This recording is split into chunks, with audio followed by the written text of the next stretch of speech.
On September 19, 2552, the UNSC Pillar of Autumn completed a blind jump, fleeing the ruins of Reach.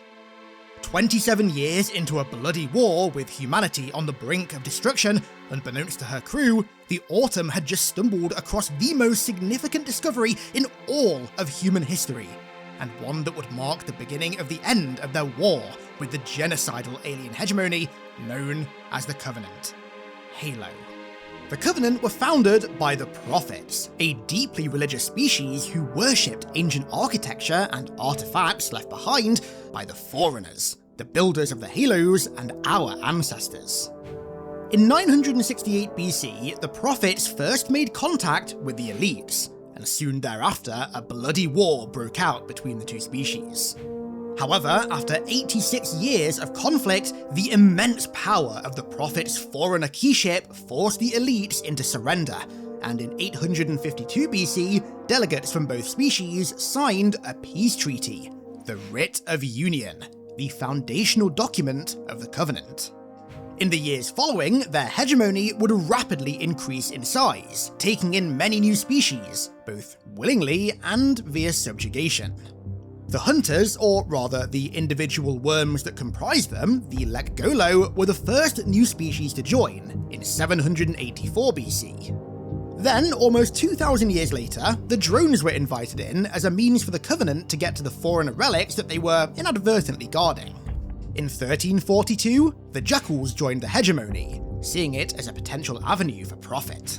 In 2142, the Covenant forcibly coerced the Grunts into joining their ranks, and then, in 2492, the Brutes were assimilated, marking the final new species addition to the Covenant. The religion the Covenant centered around was called the Great Journey.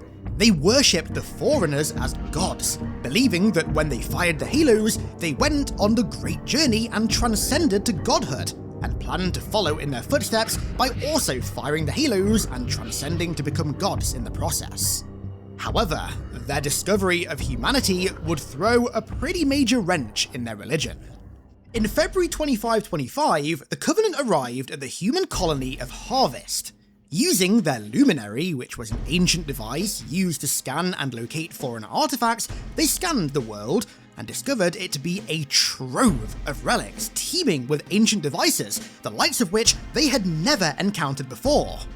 This was a grand moment for the Covenant, but that moment was about to sour. Through translation, the Prophets initially deciphered all of the symbols for the relics on Harvest to mean reclamation.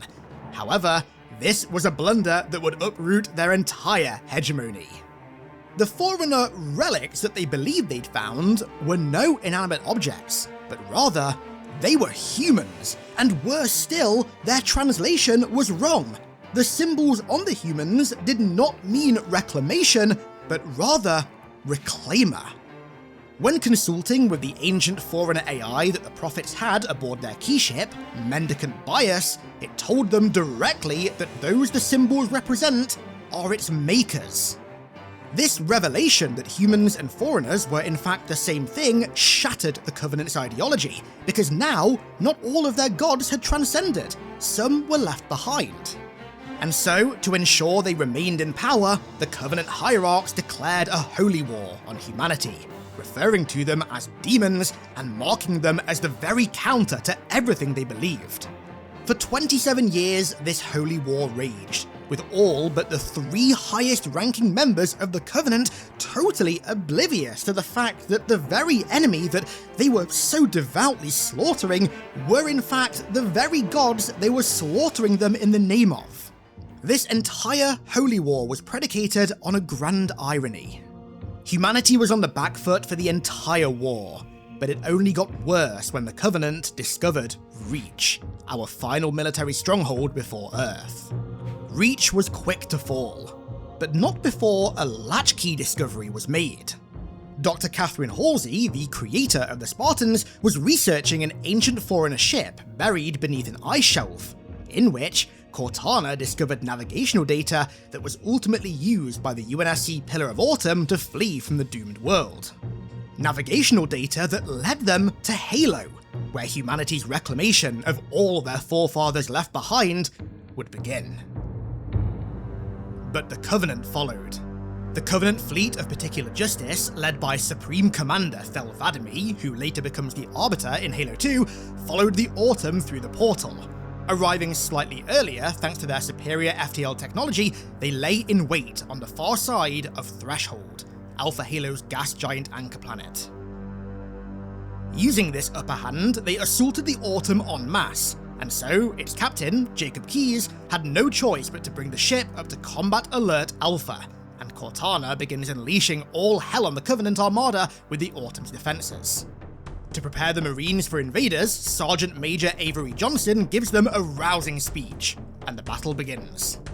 Using Tix, their boarding craft, the Covenant board the ship, and the hallways are engulfed in battle.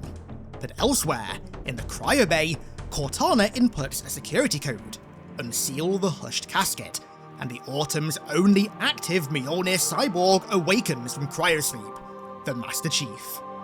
After a brief orientation, he rushes to the bridge to meet with Captain Keyes and Cortana, who reveals that whilst being outnumbered 12-1, she's still managed to take out 4 of the Covenant's CCS-class battlecruisers. But shortly thereafter, the Autumn's main cannon is taken offline by Covenant antimatter charges. So, Keyes initiates the Cole Protocol, a protocol deeply ingrained in UNSC doctrine to deny the Covenant any data on the ship that could lead them to Earth, of which, at this point, they still hadn't found yet, and declares that they are abandoning ship. But he's gonna go down with it. He's gonna try and land the Autumn on Halo. Chief takes Cortana and gets her off the ship to keep her safe from the Covenant. If they capture her, they'll learn everything, including the location of Earth. The two plan to rendezvous on the surface of Halo, but in the case that they don't, Keyes hands Chief his personal magnum and tells him to give it to his daughter in the event of him not making it. Keyes' daughter is Miranda Keyes, of whom he had with Dr. Catherine Halsey, the creator of the Spartans. Miranda is a naval commander who plays a pretty prominent role in Halo 2 and Halo 3. Upon insertion, Cortana notes that Chief's architecture isn't that much different to the Autumn's, and they head out. Fighting through the ship, Chief knocks out an elite, Zuka Zamami, who would later stalk him throughout the entire game. He runs into control panels monitoring the cryopod of the other Spartan on board, Linda 058, his former squad mate who, at this point, is medically dead, being held in suspension in a cryopod until they find help. And also the Covenant shooting down lifeboats before eventually making it to their own and heading down to Halo, where the Autumn ablaze soars past them on the descent. But the lifepod's air brakes blow too early, and it ends up crashing in a rather comfy ravine, with everyone on board dying in the crash besides Chief, and Covenant search parties are quickly approaching. So they head through the rocks and rendezvous with Sergeant Johnson and another squad of stranded Marines and crewmates. Johnson reveals that other lifeboats full of Marines are scattered all throughout the valley, and so once this lot are rescued by Foehammer, our own personal Pelican pilot, we mount up and head out to find them. On the way, we pass through an unnatural cave formation, in which Master Chief has his first interaction with foreign technology in the games. Now, we're going to come to this moment later on, but this moment right here is extremely significant because it's our first time interacting with the tech left behind by our forefathers. It's the moment that humanity truly begin on their path towards becoming reclaimers. Anyway, in searching the valley, they managed to rescue a further 3 squads of Marines, stranded and surrounded at their lifeboat crash sites, before Cortana makes a rather stark discovery. She's found Captain Keyes, but he's being held prisoner on board a Covenant cruiser that she disabled before leaving the Autumn. The Truth and Reconciliation. The ship is docked above a desert plateau, and so the following night, after planning their approach, Foehammer escorts Master Chief, Johnson, and the rest of Fireteam Charlie into Covenant territory, and they move through the mesa until they reach the ship's gravity lift, used to ferry troops and supplies down to the surface. Using this lift, the team boards the ship and quickly moves to locate its bridge. When they reach it, Master Chief engages Lat Ravamee, the shipmaster of the Truth and Reconciliation, and puts him down. And from here, they move to the brig and rescue Captain Keyes and his cohort from the cells. Once freed, Keyes reveals that he overheard the Covenant talking about Halo. He believes that it's a weapon, one with vast, unimaginable power, and they want to secure it. If they do, they'll be able to wipe out all life in the galaxy. So, of course, our mission, first and foremost, shifts to denying the Covenant Halo. Cortana also notes that the ring has a deeply religious significance to them, of course because they worship the Foreigners, and that they have a search team scouting the ring for its control room. So, with haste, the Allies move out. Foehammer's unable to come in for evac, and so instead, they have to steal a Covenant Spirit, of which Captain Keyes already knows how to fly. And after some stylish moves, they flee the ship and head on to the next objective, the Silent Cartographer. So, the Silent Cartographer is a map room that displays all the significant facilities across the ring, including its control room. It's located on an island in the middle of a seemingly infinite ocean, placed such that it's hard to reach, and so assaulting the island, which the Covenant already have under control, is something of a D-Day landing.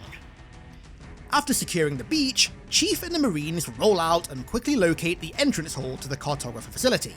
The Covenant are already inside, and when Chief tries to make entrance, they lock the doors. So he scours the island before eventually venturing inland and finding another facility, the security substation, in which he's able to shut down the security protocols that the Covenant somehow enacted and unlock the door. Returning once again, after having a nice long look down the facility's shaft, Chief heads down to the bottom of the cartographer and activates the map, on which Cortana locates the control room. Heading back to the surface, she calls Foehammer in to pick us up, but strangely, the coordinates that she provides her to the map room are underground. To access it, she flies through a porthole in the island which leads into the ring's subterranean tunnel network, and directly to the valley that precedes the control room. A valley that simultaneously acts as part of the ring's firing mechanism. Following their aerial insertion from underground, they realise the Covenant somehow already have this entire region of the ring secured, but that doesn't stop Chief. Moving through the various Foreigner rooms, in which the arrows on the floor seem to light up upon his approach to guide him, he reaches the Icy Valley, and rendezvous with Fireteam Zulu. He and the Marines armour up in a Scorpion tank and blast their way through Covenant resistance, before once again reaching a dead end. Cortana radios into Foehammer to come and evac Zulu, whilst Master Chief heads inside once more, clearing out room after room of Covenant bastards before reaching the Grand Ziggurat that lies before the control room. Upon entry, the control panel activates upon his approach. As he plugs Cortana in, the room goes dark, before exploding in a vast array of holographic stars, before Cortana reappears. Gold, massive, vast, ancient knowledge coursing through her data matrices, almost overwhelming her for the first time ever. When Chief asks her how Halo can be used against the Covenant, given that it's a weapon, she sharply retorts that this ring isn't a cudgel, you barbarian, it's something else. The Foreigners built it for something far more important. She discovers that the Foreigners referred to Halo as a fortress world, but then her demeanour very quickly changes and she almost becomes unnerved. The Covenant found something buried in the ring, something horrible, and now they're afraid. That same thing that they found is a weapons cache, or supposedly a weapons cache, that Keyes, Johnson, and a select few Marines were going to find, and we have to stop them before it's too late. So Chief leaves Cortana in the control room system and rushes out in a panic to Foehammer's Pelican. And after some flying, they reach the coordinates of the last transmission from Captain Keyes' dropship, but that was 12 hours ago. It's a dark, moody and foreboding swamp, immediately hostile and unwelcoming, and just beyond the LZ is the wreckage of Pelican Victor 933, Captain Keyes' Pelican. Dropship Victor 933, pillar of bottom. Assistance. We are under attack by some new kind of hostile prison covenant. Captain Keyes has been captured by hostiles. Dug in at a large structure in a swamp. We can hold out. Please. I will send this message to repeat at intervals. Dropship Victor 933 clear. Beyond the Pelican, you can hear assault rifles firing on the Covenant, but no Marines. There's also the wreckage of a spirit, lighting a tree on fire, and Covenant who you can clearly tell are on edge. Oftentimes, you think you can catch a flash in the distance, but it just seems like an apparition of some sort.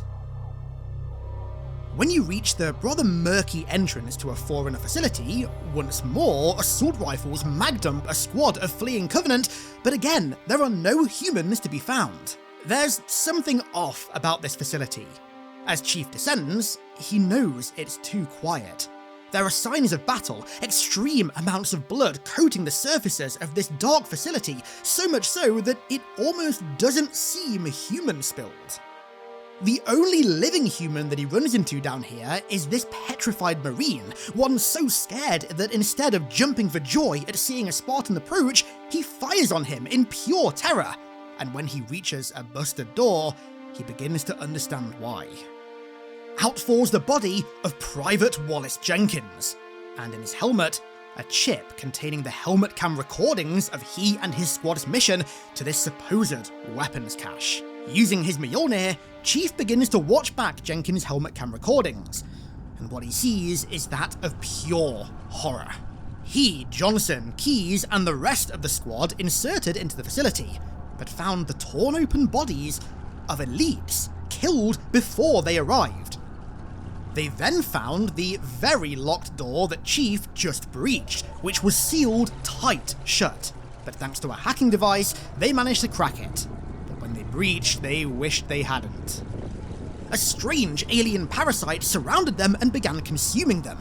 The squad went frantic, broke their formation. Some were overwhelmed, others ran off in a panic, and Jenkins' helmet cam cuts off when he gets jumped by one of these creatures. And now, Chief finds himself in that very same room, where suddenly the doors begin to smash open and those very same parasites come crawling out. This is a containment room, and this parasite is the Flood, the very species the Halos were built to stop. Leaving the containment room, the entire facility is now consumed by carnage.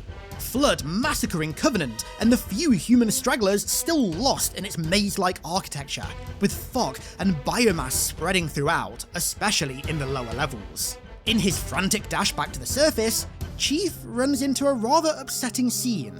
The lifeless bodies of 2 Marines and 2 Jackals who, it seems, had put aside their differences and fought side by side to protect one another from this otherworldly parasite until the bitter end. Legends of their respective factions. Eventually, he makes it back to the surface, rendezvousing with the surviving Marines and making contact once again with Foehammer.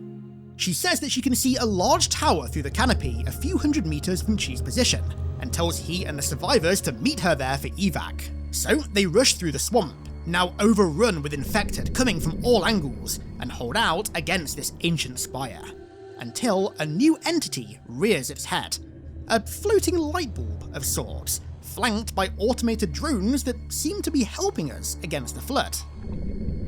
Once the area is clear, Foehammer's Pelican comes in, but before Chief can get aboard, the light bulb formally introduces himself. 343 Guilty Spark, the monitor of the Halo Ring. He declares that someone has released the Flood, and he has to stop it before it leaves this installation, and to do so, he needs our help. And before Master Chief can even say a word, he's being teleported away to elsewhere on the ring, leaving the Marines and Foehammer on their own. Chief, I've lost your signal! Where'd you go? Chief! Chief! Chief and Spark then reappear on a snowy mountaintop, some distance from a Forerunner structure, the Library. The Library is primarily a Flood research and containment facility, but it also houses the most important artifact on a Halo ring, the Activation Index, used to fire Halo. However, only humans can retrieve it, as per the Forerunner's will. Humans are reclaimers, inheritors of all they left behind, which is why Spark has to bring Chief here to retrieve it. There's also a reason for the snowy tundra that they find themselves in. It's in fact a quarantine zone established by the Halo's automated containment protocols. So the Flood spread and growth slows under extreme temperatures, and so when an outbreak occurs, it drops the temperatures around key locations on the ring to try and keep the Flood away, or at the very least to limit their expansion. This is the exact same kind of quarantine zone that we went through in Halo 2 that also preceded the Library on Delta Halo, but we're getting a little bit ahead of ourselves here. Inside, Chief has to make it through several floors of the facility, each more consumed by the parasite than the last, before he can reach the bottom floor, which is where the activation index lies. On his way, he stumbles across the body of a lone Marine, surrounded by biomass and the carcasses of dead infected. This Marine is a legend, Marvin Mabuto, the previous reclaimer that Spark teleported into the library to retrieve the index. Now, of course, Marvin clearly fell in battle, but he made it extremely far through the facility and even impressed Chief, so much so that in Halo 1's official novelization, The Flood, Chief calls him a badass son of a bitch. Hell yeah. He also encounters a new Flood form, the Flood Tank. Now, this guy is what's known as a pure form, which technically shouldn't be able to exist in Halo 1 because the Flood hasn't evolved enough to be able to produce them yet, but the reason this guy exists is because he was being held in containment in the facility, and when that containment broke, he awoke. Anyway, upon reaching the index, Chief grabs it, but Spark immediately steals it off him. Slightly alarming, but whatever, this guy's our friend, right? He says the reason is that protocol dictates that he take it until they reach the control room to ensure that were Chief infected by the Flood, they wouldn't get their hands on it. And with that, Spark teleports us once more, back to the control room. So, back at the control room, Spark gives Chief the index to plug into the control room's hologram because, thanks to him not being a reclaimer, he's unable to. But upon insertion, the hologram glitches out, and Spark is knocked unconscious momentarily as Cortana reappears, extremely frustrated that we just spent the last 12 hours cozying up to him as he, in her words, got set to slit our throats. Chief insists that Spark is our friend, our pal, that he was going to activate Halo's defenses to stop the Flood, but he's ignorant as to what that entails. Cortana takes a holographic replica of the index, something that she later reuses in Halo 3, and begins to explain Halo and how it works. Halo doesn't kill the Flood, it kills their food. The only way to stop the Flood is to starve them to death, and so Halo wipes the galaxy clean of all life, to which Spark concurs. Once all 7 Halos fire in unison, the galaxy will be devoid of life. But then, he says something rather striking. But you already knew that. I mean, how couldn't you? Left out that little detail, did he? We have followed outbreak containment procedure to the letter. You were with me each step of the way as we managed this crisis. Chief, I'm picking up movement. Why would you hesitate to do what you've already done? We need to go, right now. Last time you asked me if it were my choice, would I do it? Having had considerable time to ponder your queries, my answer has not changed. There is no choice. We must activate the ring. Get us out of here! And this implies that Spark knows Chief, that they've been through this before. Well, sit down, ladies and gentlemen, because this bit of lore was the backbone of Bungie's universe. So the reason that the Covenant can't access foreign attack, but we can, the reason that it responds to us immediately, and the reason that Chief can just so intuitively interact with all of these holograms and ancient facilities is because the Foreigners were humans.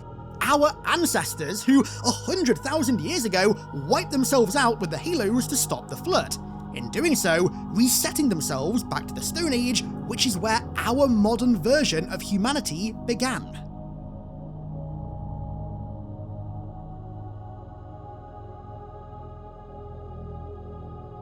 Now, this was very, very blatant throughout all of Bungie's games. Early 343 lore also played into it as well, but then they did a load of stuff to make this connection a lot murkier. But in recent years, they've been reorienting back towards Bungie's vision for the human-foreigner connection, and this remake, keeping these lines as they were in the original, is just proof to me that they actually might be planning on re-cementing that connection at some point soon.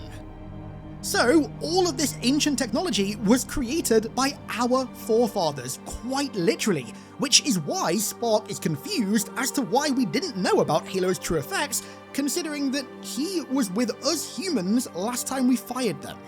Anyway, he tries to kill us to secure the index, but of course, Chief fights back, and now the mission shifts once again. We have to stop the Monitor from firing the ring. We have to destroy Halo. And to do so, Cortana plans to send a certain starship's fusion reactors critical, the Pillar of Autumn.